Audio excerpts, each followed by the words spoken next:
I was looking up Babe Ruth's stats last night. Like they're like, oh, he had a down season. He had 25 home runs. He was getting into it with umps. He was drinking. And then I went back and looked, and it was already like his 12th year. Yeah. And then I look, and he's like, oh, after that he had 41, 60, Yeah. 48, Yeah. 55. And it's just like, and that goes back to the athleticism. Like Yeah. if Babe Ruth was a peak athletic man back then. Yeah. So, okay, Babe Ruth had to have benefited a little bit from the fact that before him, that wasn't a huge strategic part of the game, right? A lot of his early home runs had to do with the fact that pitchers were still pitching to the old style of the game and hadn't adjusted yet. You got to assume that, right? But it doesn't shorten the distance of some of those home runs. And he stole bases too. And he played outfield and he fucking pitched. Babe Ruth was a specimen. He was an amazing. He was so much. The way that you compare it is how much better. Not how great is he overall. How much better was he than the people that he was playing with at that time? And the discrepancy between him and the next best player when he first hit his stride it's almost uncomparable.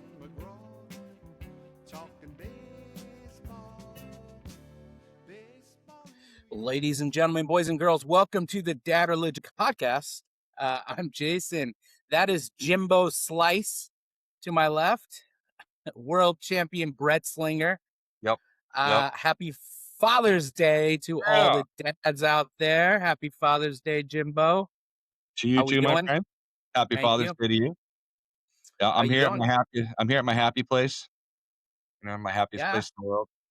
Yeah. It's weird because my head is like your head is getting cut off. Yeah.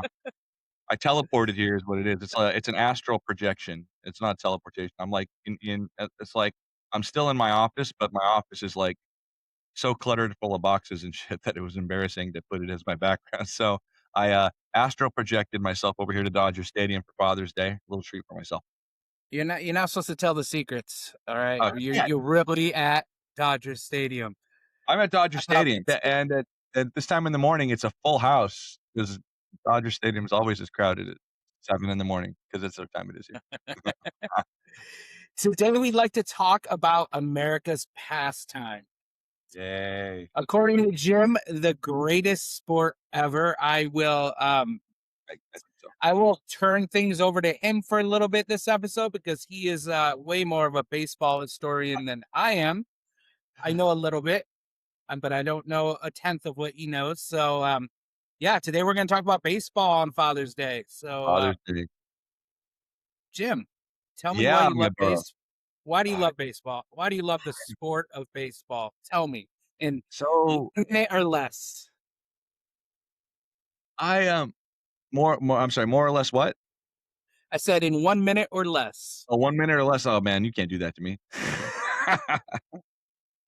I love the Church of Baseball, man. It is the thing that connects me most to my patriotism for this country because I can go back and I can watch the entire history of this country through the eyes of its pastime, or not the whole history, but half of it, all the way back till right before the Civil War, and track baseball all the way through, and it mirrors, not perfectly. It doesn't perfectly mirror the progression of our country. Sometimes it's behind the times, and sometimes it's ahead of the times. But man, you can look at who we were as a people all the way through, and that's something that's kind of sacred to me. That's my patriotism right there. Plus, like they say in the documentary, man, it connects you back, bro. It takes you back to your parents and your grandparents, and baseball to me is being 7 years old, and I'm in my grandma's living room in that red shag carpet.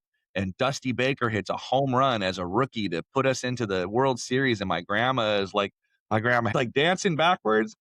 And this is a stoic Mexican lady who I almost never saw, exhibit emotions like joy and happiness. But dude, baseball brought that shit out of her, man. And, it's just, I don't think there's anything else quite like it, Jason. And that's not to say I don't like the other sports. I love them. I love boxing. Another thing that connects me back to my family, and I love basketball, my God. And I love football, but there's something different going on for me with baseball. What about you? Where do you put it? Where do you put baseball? In my well, I'm football first. Are you football first?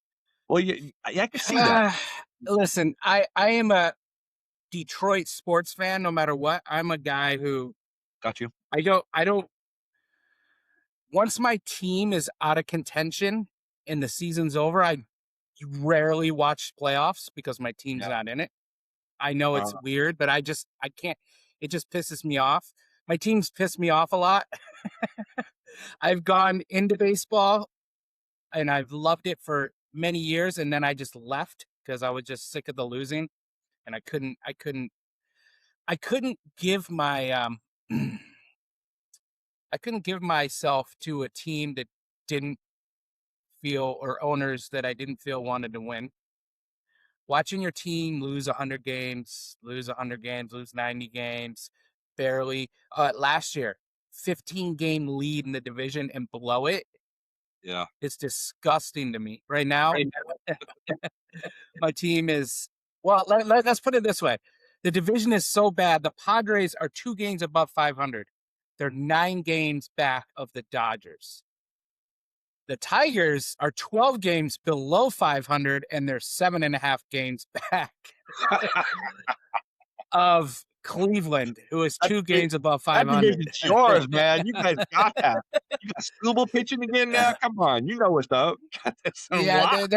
they're probably going to trade him, but neither here nor there. They do have a shot after last year. I noticed Yeah, that they have a good second half, but still, they let me down. That their bullpen is so bad. Like I watch it and I'm like, oh, you got a 3-run lead in the 7th inning. Oh, it's still not over. There's a chance that we blow this in the bottom of the ninth, in the bottom yeah, of the eighth. You know, but baseball is very emotional to me. It and let's go back. You said the documentary. yeah, Let's let everyone know what documentary you're talking yeah. about. So, okay, for anybody who didn't see our last couple episodes, Jason had asked me to watch Heroes or not Heroes, The Boys, which was difficult to watch because of all the blood and gore, but it was a fantastic show. It really, really was, and wow, about allegory and shit. It was like watching, a a docudrama of what's going on right now. I love it. It's great. Anyway, so and then, in return, he watched, the Ken Burns baseball documentary, which to me is like it's like Bible, honestly. It's so good as a documentary, and then it really covers so much space of baseball. That was the thing that triggered me, by the way, Jason. That really I was a baseball fan before, but that documentary explained to me exactly why I was such a baseball fan and why it was so important to me. And, so Jason watched that, and so he's probably where did you say you were in inning number 5? And yeah, last night I finished inning 4. I started inning 5, but I fell asleep. Yeah. It's actually really good. The first I like it better when they have instead of just pictures because early on, obviously, you don't have no video of anything, so it's just Yeah, a picture after picture after yeah. picture. But he tells the story of baseball so well, and yeah, Mhm. it's pretty interesting through everything: the Negro Leagues, the racism of baseball, just all in all, just how baseball started and it's just pretty amazing. What was pretty amazing was the part where the owner of the Red Sox and he talked about how he wanted to finance his plays, so Yeah, he'd and then, sell off all his pieces, and he sold Babe Ruth for $125,000 to finance some play. I don't remember what it was. something Nanette. I remember I know the one you're talking about. Yeah. Yeah, and he sold off so many pieces of the Red Sox to the Yankees. They ended up winning like 5 World Series after that. And most of the team was former Boston. Well, a lot of the team was former Boston players. And Boston was so good before that, and yeah, They it were. was pretty Jason, crazy. dude, this is crazy sauce. Think about how history, doesn't repeat itself, but how it echoes, right? So Boston sold off all of their best players to the Yankees, made the Yankees the greatest baseball team of all time. Started that legacy right there and then. Those were all Boston players, right? 50 years later, the Oakland A's have an amazing team, kind of like the early Boston Red Sox. They've got Joe Rudy, Reggie Jackson, Catfish Hunter, Raleigh Fingers. I mean, come on. That's an all-star team in and of itself, and George Steinbrenner almost buys that team intact, moves it right over to the Yankees. They win 2 more World Series championships. Crazy, crazy. And where have the A's been since then? I think the A's have actually won a World Series, so they didn't get the curse like the Red Sox did, but, They're in Vegas. actually, right now, they're in Sacramento I know, but playing well, they're a college. If you could go to see a game in Sacramento right now, that'd be awesome because it's like a minor league stadium that holds looks like it holds maybe 20,000. I don't know. Maybe it holds more than that, but it's small. are are they the Vegas A's now, or they go by? I don't even know. Do they just go by the Um, Athletics?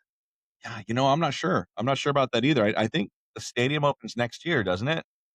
Yeah, so they're still the Oakland Athletics. So they are just known as the Athletics right now. Really? Without any Yeah. so that's crazy. They dropped the city name, and they're only a half game out of first.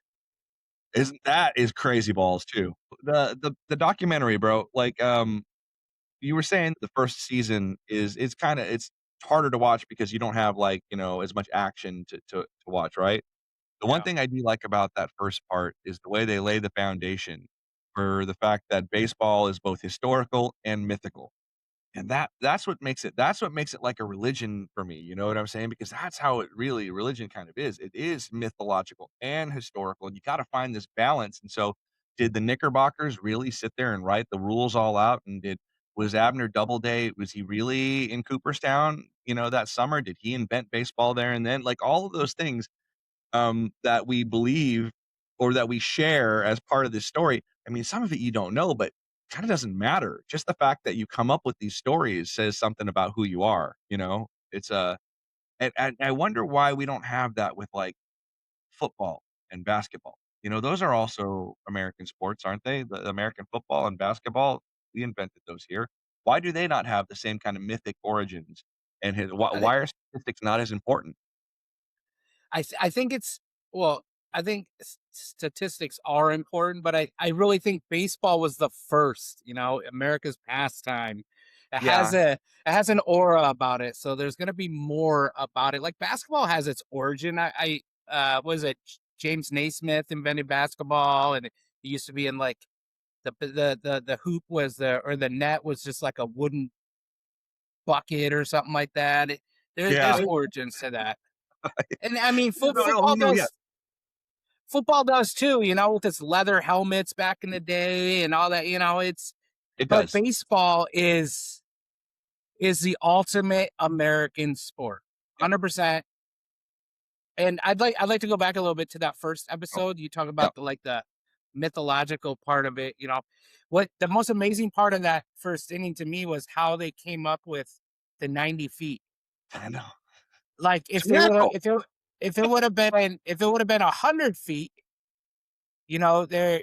everyone would be getting out. You There'd be the batting averages would be like in the low twos, maybe. If it you'd be would have been starting double 80 plays feet, with a warning track. yeah, if it would have been 80 feet, it would have been, everyone would have been getting safe and everyone would Oh, have yeah. a 400 and something batting average. How did they come up with that 90 feet to make it just perfect? Like, did they just throw that out there? Did they just guess? You know what I mean? I'm Like, guessing it's perfect. they must have played a little trial and error for a bit, Jason, and we have to think that maybe as much as humans have improved in athletically since that time, they haven't improved that much, so it just still has stayed relevant? That's all I Ooh, can think. That's I, all I can I, think. But to those of us who call it a religion and say that this is our Bible, you know, um, that sounds like a miracle to me, bro. That's what I'm talking about. Praise God. Praise the God of baseball. and going back to your point, athletes are 1,000% better than they were back then. No, they totally are. But over the course of 90 feet, how measurable is that improvement? You know what I'm saying? So is 90 feet still within that zone where they can be okay? This is the right. Because you were probably still at that time talking about the fastest people around back then, right? So, Yeah. yeah, it's crazy. But I love it. yeah. I love it. So, and then, it's moving on to, it's gonna move on into, Shadow Ball, which is the Negro Leagues, and you were, like, shocked at the fact that they dropped the N-bomb so casually in it, right? Oh, What'd you think about that? 'Cause I mean, it was made 30 years ago, so things a little different, but it grates a little more, I right? it just caught me off guard, For you know, sure, 'cause you never hear that anymore, right? But at the same yeah, time, it was pretty shocking. but it was also pretty powerful, the way that they said it. They said it exactly the way that these bigots used to say it back in the day, and, dude, wait till you get to Henry Aaron, bro. Oh, man. The things that they said to that man when he was going to break, Babe Ruth's all-time record, it makes you embarrassed to be a human being. You're like, sometimes, "Oh, man, we just humans, we just fail if this is" you know, if this guy is getting hundreds of letters with this kind of stuff written in it? Mm. Yeah, it's pretty gross. Right. It's pretty And so gross, he I'll say and so that. check it out. So we can view that part of history through the eyes of baseball. That through I mean, it's a perfect representative anecdote for the whole thing, you know? You have the cruelty, you've got the violence, and you can look at it in terms of these stories, and you can put faces to these people, which humanizes it, and, I just think that that's why this documentary is so outstanding. Yeah, it's a great documentary. It was amazing to me. I was looking up Babe Ruth's stats last night. Like they're like, oh, he had a down season. He had 25 home runs. He was getting into it with umps. He was drinking. And then I went back and looked, and it was already like his 12th year. Yeah, And then I look, and he's like, oh, after that he had 41, 60, yeah, 48, yeah, 55. And it's just like, and that goes back to the athleticism. Like if yeah, Babe Ruth was a peak athletic man back then. yeah. So, okay, Babe Ruth had to have benefited a little bit from the fact that before him, that wasn't a huge strategic part of the game, right? So pitchers weren't trying to necessarily not let you get that home run swing. They wanted to try and keep you from getting that contact swing, you know what I'm saying? Yeah. So they're trying to blow it past you, blow it past you, blow it past you. Well, like, that's the one I want, for Babe Ruth, and so, I think that a lot of his early home runs had to do with the fact that pitchers were still pitching to the old style of the game and hadn't adjusted yet. You gotta assume that, right? But it doesn't shorten the distance of some of those home runs, though. I mean, that swing was unbelievably, you know and he stole bases too, and he played outfield. He wasn't like Ted Williams out in the outfield who was dreaming about coming back up to the plate, and he fucking pitched, I mean, Babe Ruth was a specimen. He was an amazing he was so much the way that you compare it is how much better not how great is he overall, how much better was he than the people that he was playing with at that time, and the discrepancy between him and the next best player when he first hit his stride it's almost uncomparable. You know what I'm saying? Even with, like, Ohtani on my team right now, there's not that big of a separation between him and the next best player in baseball, It's just I mean, they're not quite as good, but they're really, really, really good, like, really fucking good. They can all hit the ball 500 feet. There's another guy out there that can hit a ball 500 feet, and there's another guy out there who can throw 100 miles an hour. I'm just saying that when Babe Ruth came up, there was nothing like it, you know? I hate the Dodgers. I'm sorry. Anyways, We appreciate that, though. We appreciate I, it. w- I wonder what Babe Ruth would say about Otani. Oh, here's the thing about Babe Ruth, and this is what's so wonderful about Babe Ruth, uh, is that I don't think he gave a fuck. I think he gave very few fucks about anything, except for, like, little kids and his patriotism and things like that. He was a pretty simple guy, I don't think Alcohol, d food, you know, women. he was one of those guys, just like a lot of the guys that come out of the Dominican Republic now. He's a guy who went from scarcity to abundance overnight and was not geared to make that transition, and there was no one there to help him with it. So, that's what happened to Babe Ruth. I think he was a good man. I loved it. Did you remember, what Bob Costas said about Babe Ruth? Like, the story about the British guy and the American, they're on a train, and they're having an argument, and the American gets so pissed off, Yeah, he's yeah, like, yeah, "Well, you know yeah, what? You know yeah. what? No, you know what? Fuck the king." And then the British guy's like, "Well, fuck Babe Ruth," right? And there's the comparison. You've got royalty there by the grace of God, through a long line of lineage and privilege, or you've got this, saloon carousing, cursing, cigar smoking, Womanizing. Luca. He said, "I'll take Babe Ruth over any king in any country any day of the week. You give me that offer, I'll take that trade."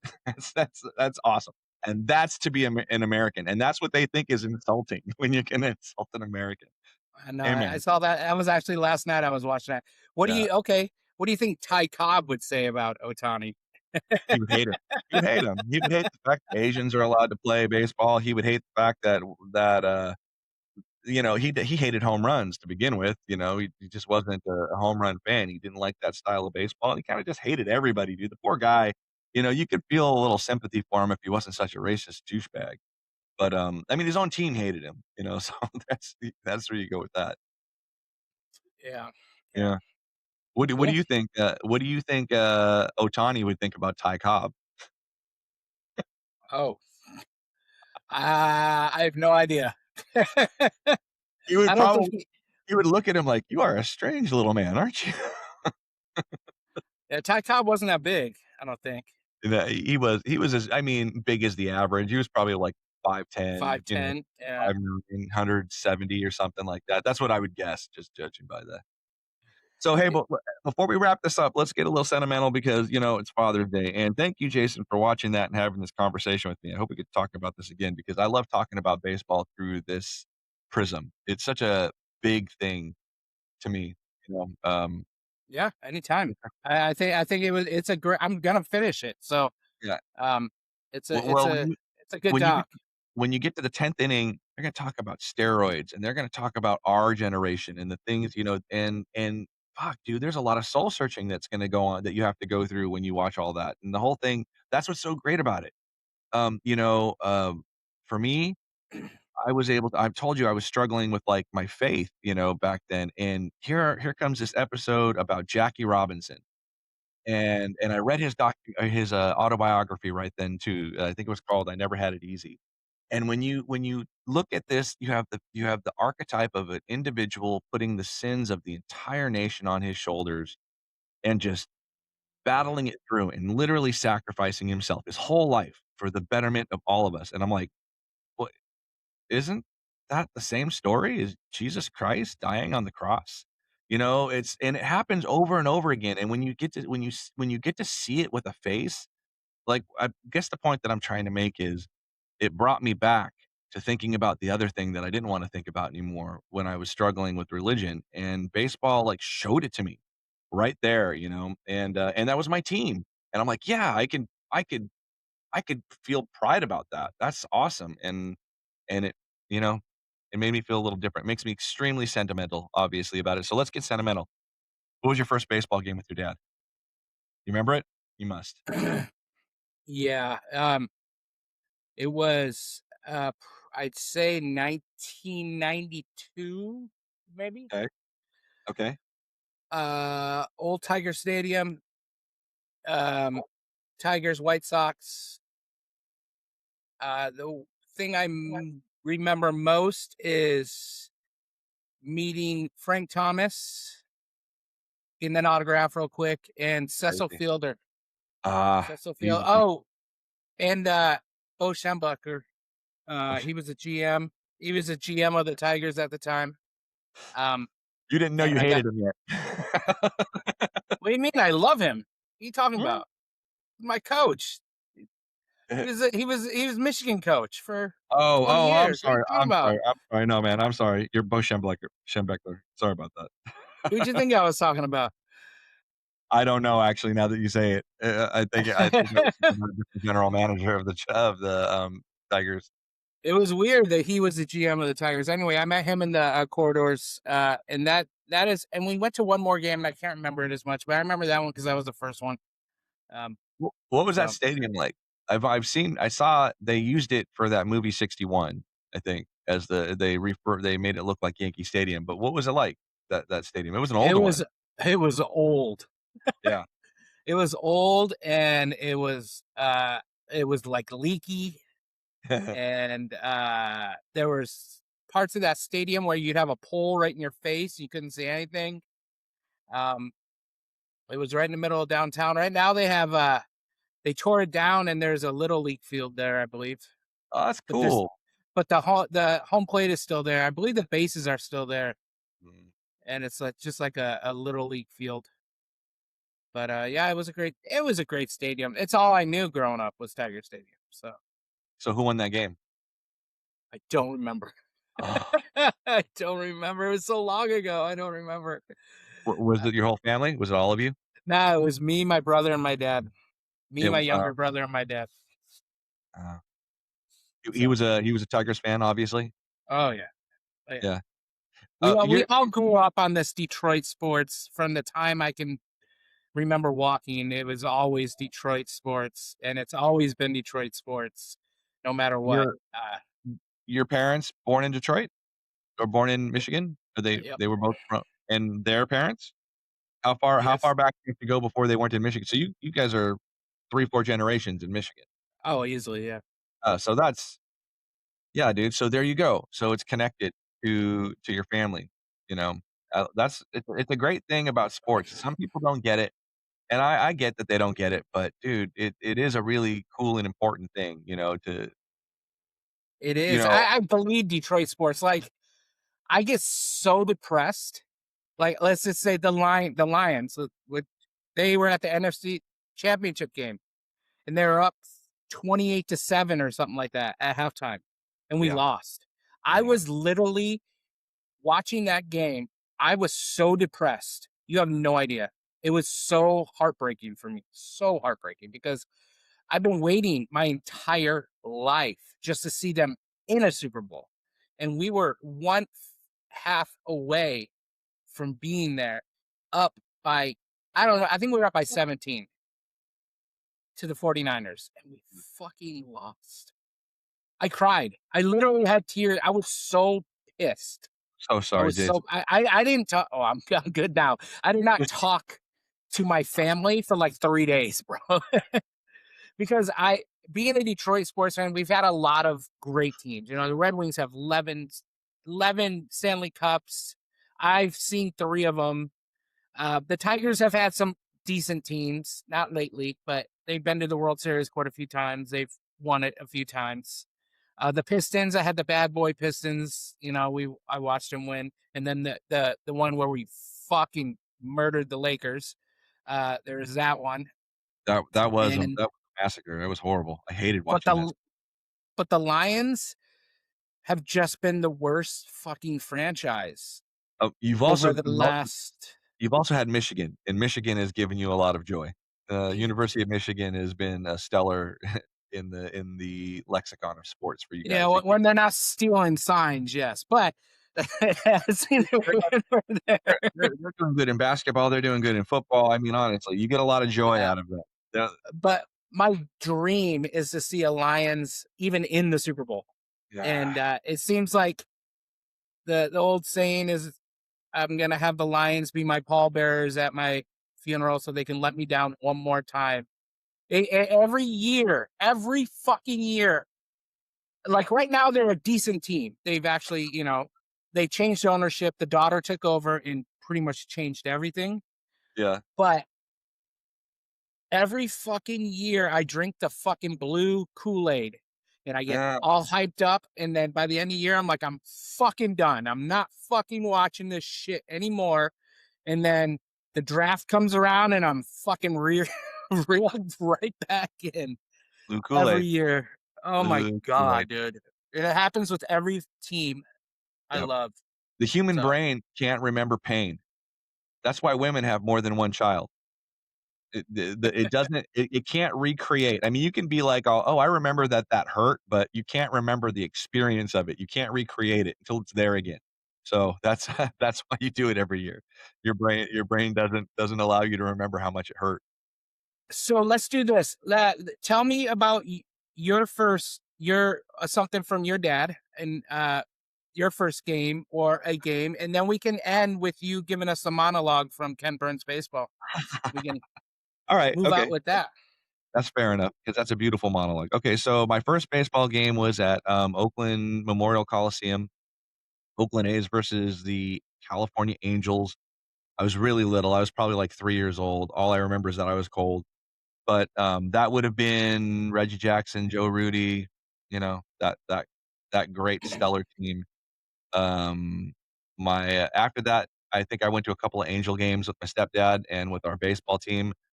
That would have been the Rod Carew, Bobby Grich. Oh, Rod Carew was such a dick. Was he? That's a Oh my shame. god. I went to that's another game I remember with my dad. Now you brought it Yeah. up. But if you finish yours and I'll tell you.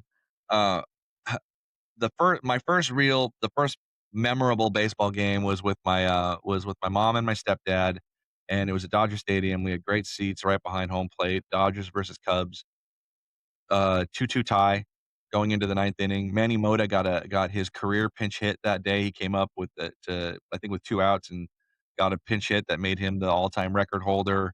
Remember Ron Cey came up at the plate, fouled off like 9 or 10 balls or something like that to stay alive and draw a walk, and the game came to an end when Davey Lopes hit a walk-off grand slam, full count, 2 outs, bottom of the ninth. So that's one of those moments where, like, what the fuck, I was never gonna be anything but a Dodger fan after that point. But let me tell you something, that was all the game that did that. That wasn't really, as much the memory. The thing is, here's the thing, Jason, I was blessed, and I was able to go to a lot of games with both my dad and my stepdad. And so the memories kind of all jumbled together. I got to go to, Padres spring training once with my dad, and I got to talk to Tony Gwynn for, like, 2 minutes, and I got all kinds of autographs, got Steve Garvey's autograph, Terry Kennedy's autograph, and I think my dad was talking to Bruce Bochy, who was a backup catcher at the time, down in the bullpen. Talked to him for, like, 3 innings, nobody knowing that he was a future Hall of Famer at that time, but he was fun to listen to, man. It was awesome. But my best baseball memory with a parent, it was at Jack Murphy Stadium when it was still called Jack Murphy Stadium before it was Qualcomm. We were watching it was a preseason game. It was the Padres against the Angels. Ozzie Smith was on that team. He came out and did his backflip on the way to shortstop position.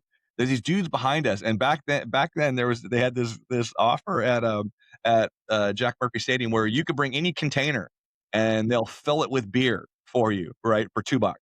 So these guys had like these milk jugs full of like beer, and they were just sauced, and they were cursing a lot, saying fuck this and fuck that. And my dad is he's not like he was in Vietnam. He's heard the words before this, that, but his 8-year-old kid was sitting right there, and he's had a broken leg, the guy. He was on crutches.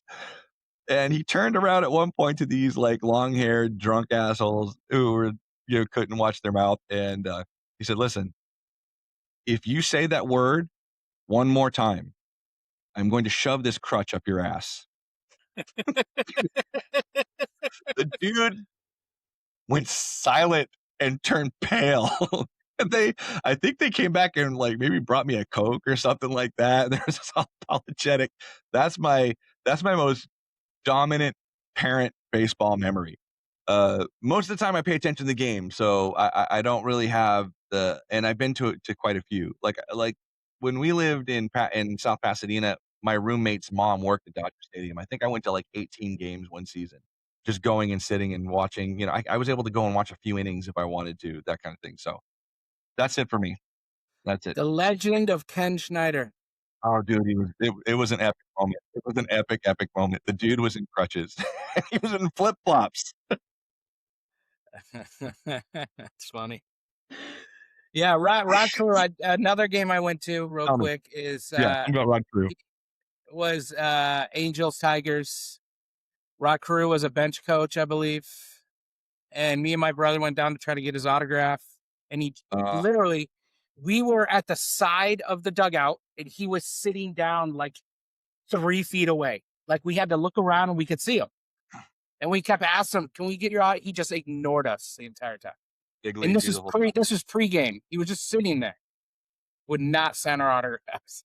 That brought me back. Yeah. Yeah, Anyways, dude. He was a great great player, though. conversation. He was He was, but he was a a prick. good hitter. But you know what, though? Some players are like that. That's why you gotta keep them separate. Their Yeah. role is on the field. Charles Barkley was right. They shouldn't be your role model. I mean, it's great if they turn out to be great people and you could look up to them, but honestly, I'm there to watch them play the sport, as long as they're not criminals or cruel, right? Yeah. All right. So why don't you take us out with a little baseball monologue from It's such a great Ken Burns Baseball? It's such a great monologue. It's like a poem. In fact, I think I post it up every year now, either at the beginning or the end of the season, usually as a way of dealing with heartbreak. Because even when you're a Dodger fan at their peak, right, there's heartbreak. It happens all the time. Baseball is designed that way. It's designed to break your heart, bro. Listen, the most successful hitters make out 2/3 of the time, right? The best teams lose a third of their games, and the worst teams, they win a third of their games. It's like I don't want to hear about your heartbreak. Let's just do this monologue, okay? it is played everywhere, in parks and in playgrounds and prison yards, in back alleys and farmers' fields, by small boys and old men, raw amateurs and millionaire professionals. It's a leisurely game that demands blinding speed, the only game in which the defense has the ball. It follows the seasons, beginning each year with the fond expectancy of springtime and ending with the hard facts of autumn. Americans have played baseball for more than 200 years while they conquered a continent, warred with each other and enemies abroad, struggled over labor and civil rights, and the meaning of freedom. At its heart lie mythic contradictions, a pastoral game born in crowded cities, an exhilaratingly democratic sport that often tolerates cheating and has excluded as many people as it has included. A profoundly conservative game that often manages to be years ahead of its time. It is an American odyssey that links sons and daughters to mothers and fathers, grandmothers and grandfathers. It reflects a host of age-old American tensions between work and owners, scandal and reform, the individual and the collective. It is a haunted game in which every player is measured against the ghosts of all of those who have gone before. But most of all, it is about time and timelessness, speed and grace, failure and loss, imperishable hope, and coming home. Awesome. It's beautiful. Great episode, brother. That's like a psalm to me. I swear to God. I love it. Yeah. All right, brother.